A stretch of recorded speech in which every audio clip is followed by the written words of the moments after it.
नमस्कार। जब हम भारतीय संविधान का पहला पन्ना खोलते हैं ना, तो एक बहुत ही बुनियादी सवाल सामने आता है। आखिर ये भारत है क्या? तो आज हम संविधान के भाग 1 को ही समझने वाले हैं। यही वो हिस्सा है जो बताता है कि हमारी देश की असली पहचान क्या है और इसका जो नक्शा हम देखते हैं वो कैसे बनता है और कैसे बदलता है। तो चलिए इन सवालों को जरा और कुरेदते हैं। भारत असल में है क्या? और हमारे देश का जो नक्शा आज हम देखते हैं, क्या वो कोई पत्थर की लकीर है या उसे बदला भी जा सकता है? इन सारे सवालों के जवाब बताए कहाँ हैं? संविधान के पहले भाग में ही छिपे हुए हैं। इन सवालों के जवाब की जो शुरुआत है वो होती है हमारे राष्ट्र की नींव से, और ये नींव रखी गई है अनुच्छेद 1 में। यही वो आर्टिकल है जो हमारे देश को उसकी सबसे मौलिक, सबसे बेसिक परिभाषा देता है। संविधान की पहली लाइन ही देखिए कितनी जबरदस्त है। India that is Bharat. जरा सोचिए, ये सिर्फ दो नाम नहीं है, ये हमारे देश की संवैधानिक पहचान की एक तरह से घोषणा है। यहाँ आधुनिक नाम इंडिया और हमारा पारंपरिक नाम भारत, दोनों को बराबर का सम्मान और दर्जा दिया गया है। लेकिन नाम से भी ज्यादा जरूरी बात इसके आगे लिखी है। भारत राज्यों का संघ यानी कि यूनियन ऑफ स्टेट्स होगा। अब यहाँ पर फेडरेशन शब्द का इस्तेमाल नहीं किया गया, और ये जानबूझकर किया गया था। हमारे संविधान बनाने वाले ये बिल्कुल साफ कर देना चाहते थे कि भारत किसी समझौते का नतीजा नहीं है, बल्कि एक पूरी अविभाज्य इकाई है। मतलब राज्य इसका हिस्सा तो हैं, पर उन्हें इससे अलग होने का कोई अधिकार नहीं है। और इसी एक सोच को ये एक लाइन ना कमाल के ढंग से समझाती है। भारत विनाशी राज्यों का एक अविनाशी संघ है। इसका मतलब बहुत सीधा है। राज्यों की सीमाएं बदल सकती हैं, उनके नाम बदले जा सकते हैं, अरे भाई नए राज्य भी बनाए जा सकते हैं, लेकिन भारत एक राष्ट्र के तौर पर कभी टूट नहीं सकता। वो अविनाशी है, इनडिस्ट्रक्टिबल है। ठीक है, तो हमने ये तो समझ लिया कि भारत टूट नहीं सकता, पर सवाल ये है कि क्या इसका नक्शा बाहर की तरफ बढ़ सकता है?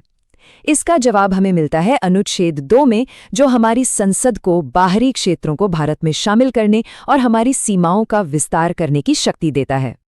और ऐसा नहीं है कि ये शक्ति सिर्फ किताबों में है, इसका असल में इस्तेमाल भी हुआ है।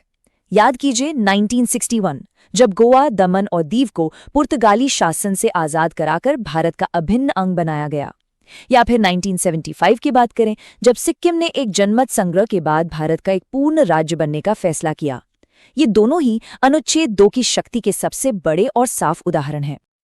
तो ये तो हुई बाहर से नए इलाकों को जोड़ने की बात, लेकिन देश के अंदर का नक्शा बदलने का क्या?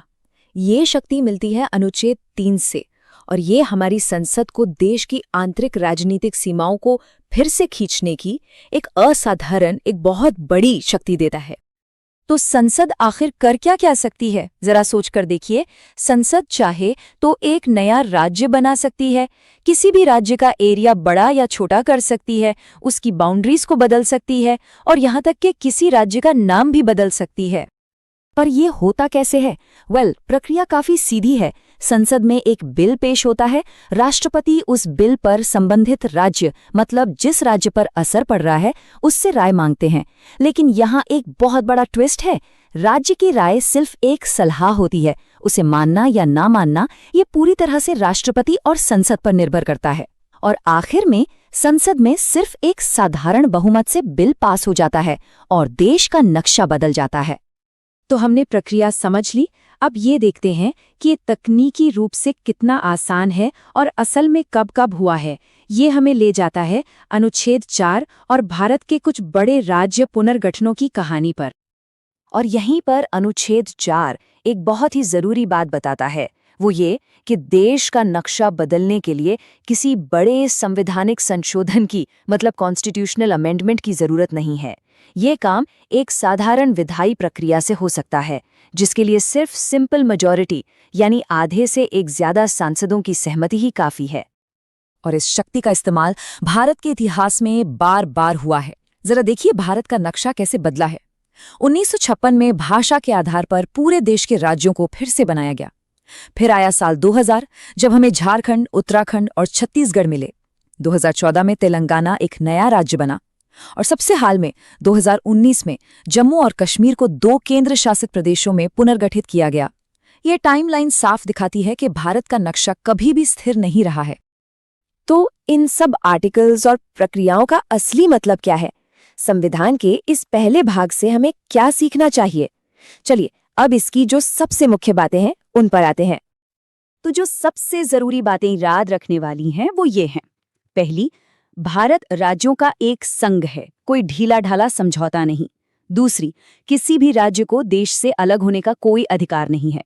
और तीसरी, भारत के राजनीतिक नक्शे को बदलने की जो अंतिम शक्ति है वो सिर्फ और सिर्फ हमारी संसद के पास है। और सच कहूं तो यही लचीलापन हमारे लोकतंत्र की एक बहुत बड़ी ताकत रहा है, जिसने देश को समय और जरूरतों के हिसाब से बदलने में मदद की है। और आखिर में एक वाक्य है जो भाग 1 के पूरे सार को, उसकी आत्मा को समेट लेता है। भारत सिर्फ राज्यों का एक संग्रह नहीं है, बल्कि एक मजबूत और अविभाज्य देश है।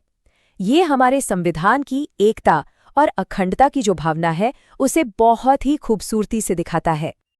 अब इस पूरी चर्चा को खत्म करने से पहले एक सवाल छोड़ जाते हैं सोचने के लिए। जब हमारा संविधान देश का नक्शा बदलने के लिए इतना लचीलापन देता है, तो भविष्य में आने वाले समय में भारत का नक्शा और कैसे विकसित हो सकता है? ये एक ऐसा सवाल है जो हमें हमारे देश के लगातार बदलते स्वरूप के बारे में सोचने पर मजबूर करता है।